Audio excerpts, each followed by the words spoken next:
1956ஆம் ஆண்டு இலங்கை அரசாங்கத்தினால் விஜயனின் வருகை என்ற தலைப்புடன் சிறப்பு தபால்தலை ஒன்று வெளியிடப்படுகிறது. ஒரு மரத்தடியின் கீழ் குவேணி அமர்ந்திருப்பது போலவும் கப்பலில் வந்த விஜயன் அவளிடம் அடைக்கலம் கேட்பது போலவும் இந்த தபால்தலை அமைந்துள்ளது. இதை பார்த்த சிங்களவர்கள் அதற்கு எதிர்ப்பு தெரிவித்தார்கள். விஜயன் இந்தியாவில் இருந்து இலங்கை வந்தவன் இல்லை. விஜயன் வரும்போது இலங்கையில் குவேணி என்ற தமிழ் பெண் இருந்திருக்கிறாள் என்று கூறினால் இலங்கையின் பூர்வீக குடிகள் தமிழர்கள் என்பதை நாமே ஒப்புக்கொண்டது போலாகிவிடும். உடனடியாக அத்தபால் தலையை இலங்கை அரசாங்கம் மீளப் பெற்றுக் கொண்டது. ஒரிசாவிலிருந்து விஜயன் வரும் முன்னரே இலங்கையில் வாழ்ந்த ஆதிக்குடிகள் நம் தமிழர்கள். சிங்கள இனம் தோன்றுவதற்கு முன்னரே நாகரிகத்துடன் வாழ்ந்தவர்கள் நம் தமிழர்கள்.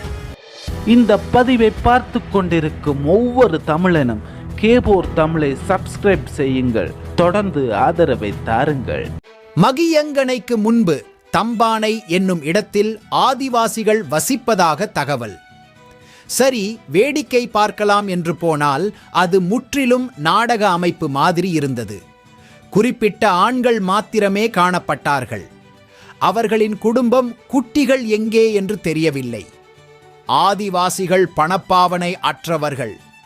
ஆனால் இவர்கள் பணம் கொடுத்தால் மட்டுமே ஆதிவாசிகள் மாதிரி நடித்து காட்டுவார்கள். சில வகை பொருட்களையும் விற்பனை செய்தார்கள்.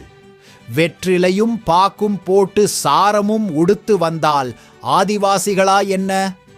இங்கு தொல்பொருள் அருங்காட்சியகங்களும் காணப்படுகிறது. ஒரு கல்லில் 2 மாங்காய் அடிப்பது போல புதிய வரலாற்றை உருவாக்கவும் சுற்றுலா துறையை அபிவிருத்தி செய்யவும் இந்த ஆதிவாசி கூடாரம் அமைக்கப்பட்டிருக்கலாம். தமிழர்களே, நாங்கள் இலங்கையின் ஆதிக்குடிகளாக இருந்தாலும் வரலாற்றை தொலைத்து கொண்டிருக்கிறோம். எஞ்சியுள்ள வரலாற்றையாவது பேணி பாதுகாப்பது ஒவ்வொரு தமிழனின் கடமையாகும். இந்த பதிவை பார்த்து கொண்டிருக்கும் ஒவ்வொரு தமிழனும் கேபோர் தமிழை சப்ஸ்கிரைப் செய்யுங்கள். தொடர்ந்து ஆதரவை தாருங்கள். நன்றி, வணக்கம்.